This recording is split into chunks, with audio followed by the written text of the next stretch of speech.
नमस्कार आदाब दोस्तों, तो एक्सप्रेस पे आपका स्वागत है। मैं हूं सादिक जमा। मेरे साथ देश के चर्चित वकील हैं महमूद पराचा साहब, जिनसे हर कोई रूबरू है। आज हम उनसे जानेंगे जो लिंचिंग हुई है राजस्थान में, उसको लेकर उनसे बातचीत करेंगे। सर, लिंचिंग के वारदात देश में बढ़ते जा रहे हैं और इस तरह का खतरनाक तरीके से जो मारा गया है, सर, ये क्या संदेश देना चाहते हैं ये लोग? अभी दरभंगा में भी हुआ एक घटना, उसके बारे में ज़्यादा चर्चा में नहीं आई है जितनी जुनैद और नासिर की है। लेकिन ये जो आरएसएस, बीजेपी और विश्व हिंदू परिषद, बजरंग दल के जो ये आतंकवादी संगठन है, उसके मेंबर्स और लोग ये पूरे देश में शेड्यूल कास्ट, शेड्यूल ट्राइब और माइनॉरिटीज़ के साथ और ओबीसीज के साथ ये आतंकवादी घटनाएं लगातार कर रहे हैं। इसके खिलाफ हमको सबको एकजुट होकर आवाज़ उठानी पड़ेगी और ये तभी ये मसला सॉल्व होगा। और राजस्थान सरकार जो है इसमें बहुत बड़ी गलती कर रही है, बहुत बड़ी या तो चूक कर रही है, और या फिर राजस्थान सरकार में बहुत सारे लोग मनुवादी मानसिकता के आरएसएस के एजेंट हैं, जो पूरी तरीके से ना तो इन्वेस्टिगेशन ठीक से कर रहे हैं, ना कोई धाराएं ठीक से लगाई जा रही हैं। क्योंकि ये जैसे ही वो एक तो जो मोनू मानेसर हैं और उन्होंने उनकी बैकग्राउंड की वीडियोस तो पब्लिक डोमेन में मौजूद हैं, उनकी घनिष्ठता के फोटोग्राफ्स पब्लिक डोमेन में मौजूद हैं, उनकी बंदूकें और बंदूकें चलाते हुए वीडियोस पब्लिक डोमेन में मौजूद हैं, उनका खुद का इकबाल जुर्म यानी कि कन्फेशन कि हरियाणा सरकार हमें मदद करती है सब काम करने में, ये पब्लिक डोमेन में मौजूद है। जो ये पंचायत हुई थी, एक बड़ी महापंचायत हुई थी, उसमें राजस्थान पुलिस को धमकी देना पब्लिक डोमेन में मौजूद है। जो भारत देश के साथ भारत की सेना के खिलाफ बगावत करके मतलब राजस्थान पुलिस को मारने की धमकी दे रहे हैं, तो यानी कि वो भारत के खिलाफ हथियारबंद विद्रोह है, उसका भी मुकदमा दर्ज होना चाहिए।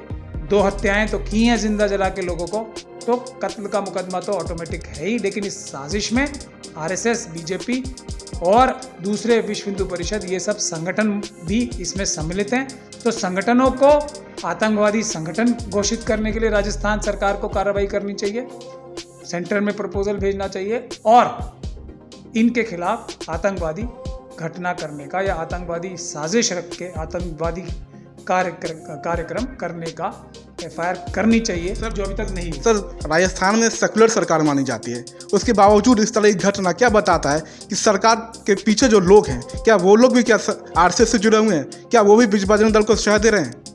देखिए, कांग्रेस पार्टी में ही नहीं, दूसरी भी बड़ी बड़ी जो ऑपोजिशन पार्टीज़ हैं, ये छल कपट करके आरएसएस के लोगों ने उनकी टॉप लीडरशिप के चारों तरफ अपने एजेंट्स बिठा रखे, हर एक पार्टी में, हर एक ऑपोजिशन पार्टी में, कांग्रेस में तो सबसे ज़्यादा। तो वो जो टॉप लीडरशिप है उसे मिसगाइड करते हैं, उनको उलझाते हैं बातों में, और आरएसएस और जो एजेंसीज हैं उनको नेताओं की, टॉप लीडरशिप की नज़र में इम्पॉर्टेंट बनाने के लिए पीछे से मदद करते हैं। वो बहुत सारे ऐसे मुश्किल काम लीडरशिप को करवा के दिखाते हैं, लेकिन वो पीछे से आरएसएस और बीजेपी के लोग उनकी मदद कर रहे होते हैं। प्रेस मीडिया में बहुत सारी जगह वो कवरेज कराते हैं, लेकिन वो सब आरएसएस के स्पॉन्सर्ड होते हैं ताकि लीडरशिप की नज़र में अपनी वैल्यू दिखा सकें। लेकिन ऐसे सभी लोग ही ये बड़ी बड़ी पॉलिटिकल पार्टीज, खासतौर पे जो कांग्रेस पार्टी है, तो जो क्या पुरानी पार्टी है, ये क्या छद्म सेकुलर शब्द एक आता है, तो क्या कांग्रेस पर ये फिट बैठता है अभी के माहौल में? एक तरफ वो कहते हैं अल्पसंख्यक की सुरक्षा की बात करते हैं, लेकिन उसी राज्य में जिंदा जला देने की घटना क्या उनके सेकुलरपन को क्या बेनकाब करता है? देखिए, सेकुलरिज्म को लोग जो है ना बहुत ही अलग तरीके से और मेरे ख्याल से गलत तरीके से समझते हैं। अगर भारत का संविधान ठीक से लागू होगा तो हर एक नागरिक की रक्षा करना सरकारों की, इलेक्टेड सरकारों की जिम्मेदारी होती है। अब चाहे वो किसी भी समुदाय से आता हो, हर एक नागरिक की। तो अगर ये जिम्मेदारी सरकारें निभाएंगी तो अल्पसंख्यक और दूसरी चीज़ें तो रह ही नहीं जाएंगी। मगर होता क्या है, SC, ST, OBC और माइनॉरिटीज़ के खिलाफ ये जो मनुवादी मानसिकता के लोग हैं, ये साजिश करके जुल्म करते हैं, और जो सरकारी अधिकारी हैं, सरकारी संस्थान हैं, उन्हें काम नहीं करने देते ठीक से। तभी तो ये सेकुलरिज्म वगैरह जो शब्द हैं, ये भटकाने वाले शब्द हैं। हर एक नागरिक की हिफाजत करना, रक्षा करना, उसको उसके अधिकार देना संविधान गारंटी करता है। और संविधान की शपथ लेके जो भी नेता या सरकारी अफसर बनते हैं, उनकी जिम्मेदारी होती है। आपको क्या लगता है इस वक्त जुनैद के और नासिर के परिवार के साथ क्या सरकार खड़ी है? नहीं, सरकार जो है, राजस्थान सरकार बेईमानी कर रही है। वो बिल्कुल संविधान के खिलाफ जाके काम कर रही है। और वो जो अशोक गहलोत जी के चारों तरफ नेता हैं या जो एजेंट है आरएसएस के, वो उनसे सही कार्रवाई नहीं करवाने दे रहे हैं। उसका उनको बहुत ज़्यादा नुकसान होगा, ऐसी मुझे लगता है। सर जस्टिस के लिए, जस्टिस की बात हो रही है जी, जस्टिस के लिए राहुल गांधी से आप कुछ कहेंगे? नहीं, मैं तो एक ही बात कह रहा हूँ, वो सबसे कह रहा हूँ, सभी के लिए कह रहा हूँ, इसके लिए कह रहा हूँ। सरकार है उनकी तरफ।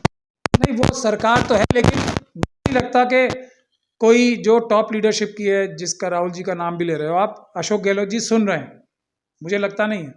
ना कोई जो उनके जो पब्लिक डोमेन में जो उनकी पॉलिसीज नज़र आती हैं कि जो सबके लिए बराबर को, सबको न्याय दिलाने के लिए अभी भारत जोड़ो यात्रा भी निकाली थी, तो उसका कोई भी असर उनके अशोक गहलोत जी के ऊपर हुआ है, ऐसा तो मुझे बिल्कुल नहीं लग रहा है। यात्राएं एक तरह से देखा जाए तो सोशल तौर पे विफल हो रही हैं।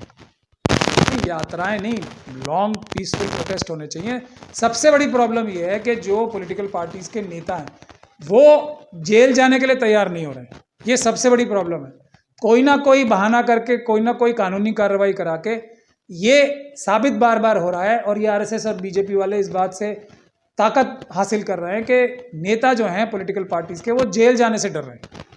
अगर मास जेल भरो आंदोलन शुरू किया जाए तो ये जो ईडी की जो रेड्स झूठी हो रही हैं, मैं ये बात साफ साफ तौर पे कह रहा हूँ, अगर ईमानदारी से ईडी काम करे, सीबीआई काम करे, तो ज़्यादातर बड़े कार्यकर्ता जो हैं बीजेपी के और आरएसएस के, वो सब जेलों में मिलेंगे और लंबे टाइम तक के लिए जेल में मिलेंगे। बाकी पॉलिटिकल पार्टीज के नेताओं का और इम्पोर्टेंट कार्यकर्ताओं का नंबर बहुत बाद में आएगा। तब तक तो सारी जेलें बीजेपी और आरएसएस वालों से भर चुकी होंगी, क्योंकि बड़े बड़े घोटाले तो सब इन्होंने कर रखे हैं।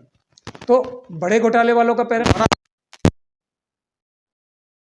अगर लिमिटेड रिसोर्सेज हैं ईडी और सीबीआई के, तो बड़े चोरों को छोड़ के जिनके ऊपर छोटे छोटे जुर्म हैं या जो साबित नहीं हो रहे, तो उनकी तरफ जो निशाना लगा के ईडी और सीबीआई काम कर रही है, ये सिर्फ और सिर्फ आरएसएस और बीजेपी के इशारे पर कर रही है और पॉलिटिकल वेंडेटा से कर रही है। इनका कोई भी लेना देना नहीं है कि किसी ने गलत काम किया है या नहीं किया, उससे इनका कोई लेना देना नहीं।